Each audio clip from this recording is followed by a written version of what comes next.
हमले में सईद इज़ादी मारा गया है। इजरायली डिफेंस फोर्स ने ये दावा किया है। ये देखिए गोल घेरे में हम आपको ये तस्वीर भी दिखा रहे हैं। सईद इज़ादी इसका नाम है। ये कौन है? तो ये ईरान के कुद्स फोर्स का टॉप कमांडर है, जो कि अब ढेर कर दिया गया। ये दावा इजरायली डिफेंस फोर्स ने किया है।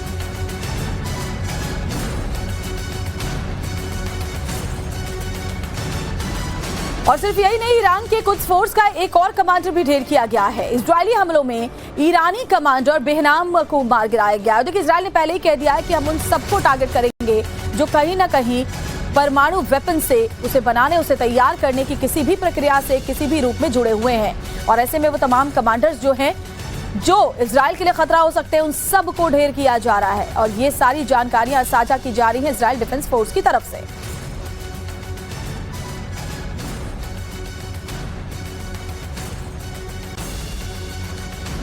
और आपको ये भी बताते हैं कि इजरायल के अटैक में ईरान के कौन कौन से टॉप 3 कमांडर्स आज ढेर किए गए हैं। आज का अपडेट क्या है? तो सबसे पहले नाम आता है अमीन ज़ौदाकी का। IRGC UAV ब्रिगेड का कमांडर था। एयरफोर्स की दूसरी UAV ब्रिगेड का ये कमांडर था। इजरायल के खिलाफ ड्रोन ऑपरेशंस का पूरा इंचार्ज यही था। इसी के हाथ में ये सारी जिम्मेदारी थी। UAV ऑपरेशन में महत्वपूर्ण भूमिका निभा रहा था, यानी कि बहुत बड़ा झटका ईरान के लिए है। दूसरा नंबर आता है सईद इज़ादी का। ये भी बहुत बड़ा झटका है, क्योंकि ईरान के कुद्स फोर्स का ये टॉप कमांडर था। आर्मी फंडिंग, हथियार सप्लाई में माहिर था, यानी समझिए बैकबोन था। हाइफा में 7 अक्टूबर 2024 के हमले का भी पूरा सूत्रधार यही था, यानी सईद इज़ादी। और इसके बाद तीसरा नाम आता है बेहनाम शाहियारी का। कुद्स फोर्स के वेपन यूनिट का एक कमांडर था। हथियार सप्लाई में अहम भूमिका इसने निभाई थी। इजराइल पर अटैक का भी यही मास्टरमाइंड था, जिसकी वजह से इसे खास तौर पर टारगेट किया गया। और जरा देखिए कि कैसा प्रिसाइज्ड और कैसा टारगेटेड अटैक इजराइल की तरफ से किया जा रहा है, कि उन्हीं लोगों को मारा जा रहा है चुन चुन कर, जो इजराइल के लिए बड़ा खतरा है। एक और बड़ी खबर, इजराइल के बेतशान पर बहुत बड़ा अटैक किया गया। आर्मी को सबसे बड़ा चोट लगा। इजराइल का ईरानी कमांडरों पर अटैक। ईरान के कुद्स फोर्स का टॉप कमांडर ढेर किया गया। इजरायली हमले में सईद इज़ादी मारा गया है। इजरायली डिफेंस फोर्स ने ये दावा किया है। ये देखिए गोल घेरे में हम आपको ये तस्वीर भी दिखा रहे हैं। सईद इज़ादी इसका नाम है। ये कौन है? तो ये ईरान के कुद्स फोर्स का टॉप कमांडर है, जो कि अब ढेर कर दिया गया। ये दावा इजरायली डिफेंस फोर्स ने किया है।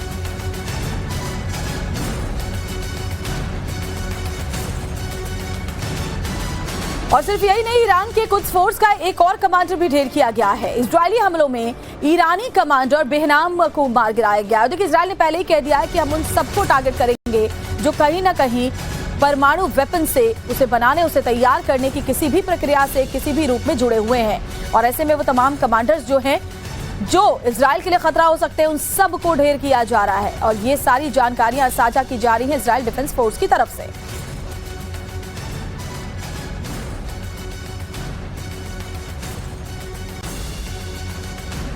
और आपको ये भी बताते हैं कि इजरायल के अटैक में ईरान के कौन कौन से टॉप 3 कमांडर्स आज ढेर किए गए हैं। आज का अपडेट क्या है? तो सबसे पहले नाम आता है अमीन ज़ौदाकी का। IRGC UAV ब्रिगेड का कमांडर था। एयरफोर्स की दूसरी UAV ब्रिगेड का ये कमांडर था। इजरायल के खिलाफ ड्रोन ऑपरेशंस का पूरा इंचार्ज यही था। इसी के हाथ में ये सारी जिम्मेदारी थी। UAV ऑपरेशन में महत्वपूर्ण भूमिका निभा रहा था, यानी कि बहुत बड़ा झटका ईरान के लिए है। दूसरा नंबर आता है सईद इज़ादी का। ये भी बहुत बड़ा झटका है, क्योंकि ईरान के कुद्स फोर्स का ये टॉप कमांडर था। आर्मी फंडिंग, हथियार सप्लाई में माहिर था, यानी समझिए बैकबोन था। हाइफा में 7 अक्टूबर 2024 के हमले का भी पूरा सूत्रधार यही था, यानी सईद इज़ादी।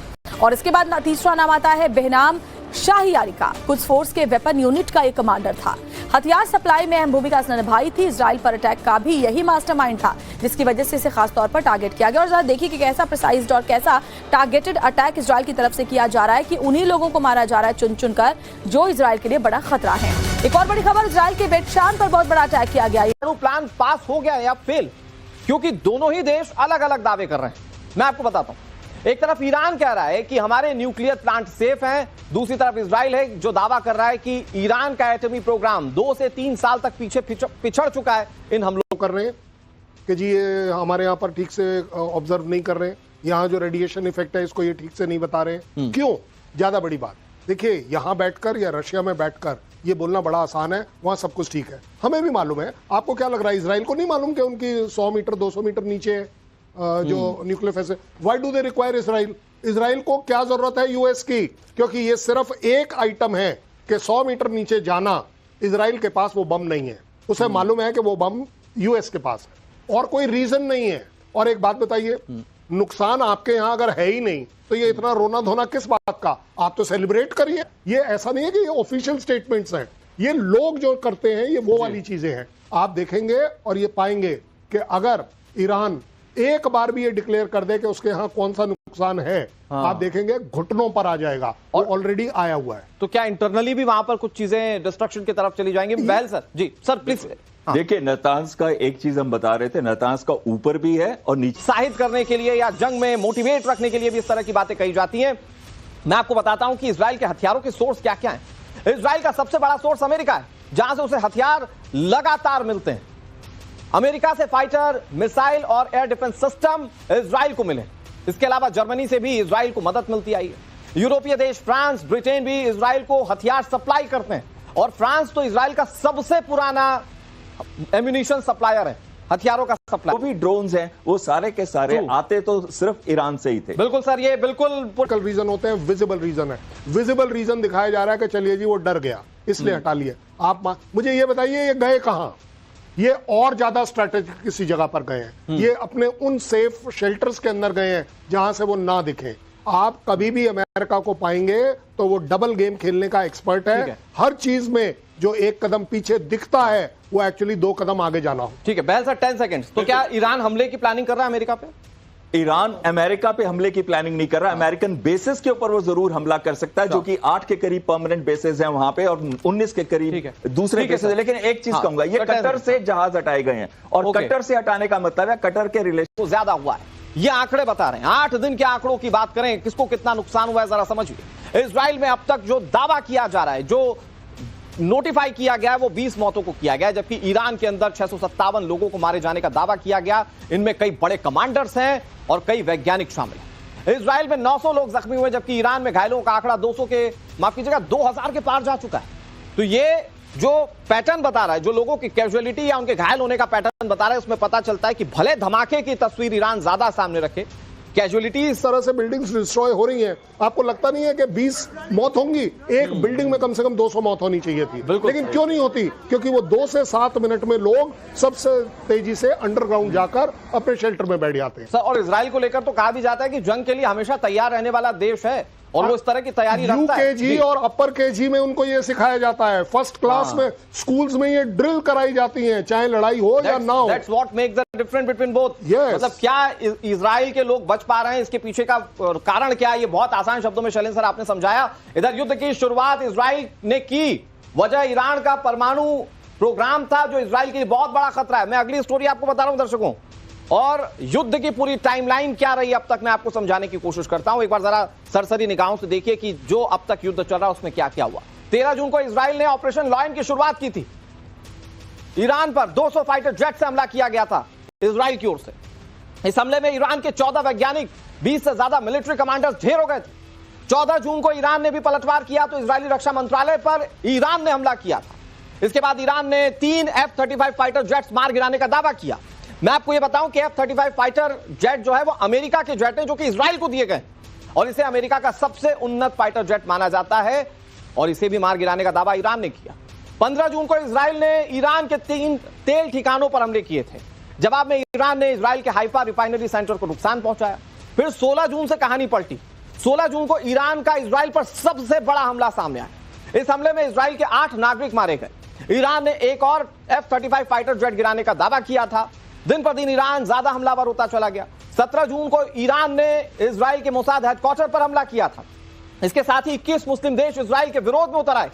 18 को खामेनेई ने यह क्लियर कर दिया कि ईरान सरेंडर नहीं करेगा, यानी जंग जारी रहेगी और ईरान अमेरिका के दबाव में नहीं आएगा। बहुत क्लियर स्टेटमेंट था खामेनेई का।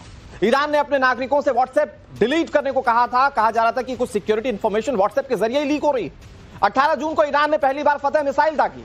19 जून को ईरान ने इजराइल के 4 शहरों पर टारगेट किया। इजराइल ने नतांज, इस्फहान, अराक में परमाणु सेंटर पर टारगेट किया था। और ट्रंप ये कह रहे हैं कि 2 हफ्ते में फैसला करेंगे, तो युद्ध में नहीं उतरेंगे। सवाल ये कि अमेरिका क्या करने जा रहा है। इधर ईरान को लेकर अमेरिका ने बहुत बड़ी बात कही है। मैं बताता हूं आपको व्यूअर्स, ईरान पर कुछ हफ्तों में तो आपकी इंटेलिजेंस एजेंसी क्यों बोल रही है कि वहां पर न्यूक्लियर बॉम्ब अभी भी नहीं है? पहली बात, आप 2 सप्ताह और दे रहे हैं कि कृपया कर बना लीजिए। किसके लिए बना लीजिए। ये जो 2 सप्ताह दिए जा रहे हैं ना, this is called as smart crookery of US. US से बड़ा क्रुका अगर कोई है तो सिर्फ पाकिस्तान है, इसके आगे और कोई नहीं है। जब जो मन में आए बोल दो, जब जो मन में आए डिसोन कर दो, जब जो मन में आपको सूट करे वैसे आप बता लो। आप मुझे एक बात बताइए, आपने अगर डिसाइड कर रखा है ईरान के ऊपर 2 सप्ताह, क्यों? मैं बताता हूं, क्योंकि आप अपने ट्रुप्स कमिट नहीं करना चाहते हो। आप आज भी देख रहे हो यूके, फ्रांस, जर्मनी बात करने के लिए जिनीवा जा रहे हैं कि चलिए जी किसी तरह पीस टॉक हो जाए। 40 कंट्रीज जो मुस्लिम कंट्रीज है उसके फॉरेन मिनिस्टर अंकारा में क्या करने आ रहे हैं। आप ये सारी चीजें इसलिए कर रहे हो कि किसी तरह रुक जाए और बाद में मैं बोल पाऊं, देखिए जी मैंने तो रुकवा दिया। बड़े सीधे सीधे कर रहे हैं कि जी ये हमारे यहाँ पर ठीक से ऑब्जर्व नहीं कर रहे हैं, यहाँ जो रेडिएशन इफेक्ट है इसको ये ठीक से नहीं बता रहे हैं। क्यों? ज्यादा बड़ी बात देखिए, यहाँ बैठकर या रशिया में बैठकर ये बोलना बड़ा आसान है, वहां सब कुछ ठीक है। हमें भी मालूम है। आपको क्या लग रहा है इजराइल को नहीं मालूम कि उनकी 100 मीटर 200 मीटर नीचे जो न्यूक्लियर फेस है? Why do they require Israel? Israel को क्या जरूरत है यूएस की? क्योंकि ये सिर्फ एक आइटम है कि 100 मीटर नीचे जाना। इजराइल के पास वो बम नहीं है, उसे मालूम है कि वो बम यूएस के पास है और कोई रीजन नहीं है। और एक बात बताइए, नुकसान आपके यहां अगर है ही नहीं तो ये इतना रोना धोना किस बात का? आप तो सेलिब्रेट करिए। उत्साहित करने के लिए या जंग में मोटिवेट रखने के लिए भी इस तरह की बातें कही जाती हैं। मैं आपको बताता हूं कि इजराइल के हथियारों के सोर्स क्या क्या हैं। इजराइल का सबसे बड़ा सोर्स अमेरिका है, जहां से उसे हथियार लगातार मिलते हैं। अमेरिका से फाइटर, मिसाइल और एयर डिफेंस सिस्टम इजराइल को मिले। इसके अलावा जर्मनी से भी इजराइल को मदद मिलती आई है। यूरोपीय देश फ्रांस, ब्रिटेन भी इजराइल को हथियार सप्लाई करते हैं और फ्रांस तो इजराइल का सबसे पुराना एम्यूनिशन सप्लायर है, हथियारों का सप्लायर है। सबसे बड़ी ताकत इजराइल खुद है, क्योंकि वो दमदार और शक्तिशाली हथियार खुद मैन्युफैक्चर करता है। और ऐसे में जब वो फुल फ्लेज इजराइल स्ट्राइक पूरी तरह से कामयाब नहीं हो पाई। जो जानकारी मिल रही है वो ये कि रूस और ईरान दोनों ने दावा किया कि एटॉमिक सेंटर्स पर हमले अप्रभावी साबित हुए। नतांज, इस्फहान, खांडब और अराक, यहां सब कुछ ठीक बताया जा रहा है, जबकि इजराइल कह रहा था कि हमने कई सारी न्यूक्लियर साइट्स को नुकसान पहुंचाया। संवेदनशील सामग्री ईरान ने पहले ही ट्रांसफर कर ली थी। रूस ने बूशहर एटमी पावर प्लांट को भी सेफ बताया। ईरान में काम करने वाले रूसी सुरक्षित हैं, यह दावा भी किया जा रहा है। रूस ने कहा है कि इजराइल ने ईरान में रूसी नागरिकों की सुरक्षा का वायदा किया है। हालांकि ईरानी लोगों के मारे जाने की खबर आ रही है, लेकिन रूसी सेफ हैं, अभी तक ये बात कही जाए। लेकिन सवाल यह कि ईरान का परमाणु प्लान पास हो गया है या फेल, क्योंकि दोनों ही देश अलग अलग दावे कर रहे हैं। मैं आपको बताता हूं, एक तरफ ईरान कह रहा है कि हमारे न्यूक्लियर प्लांट सेफ हैं, दूसरी तरफ इजराइल है जो दावा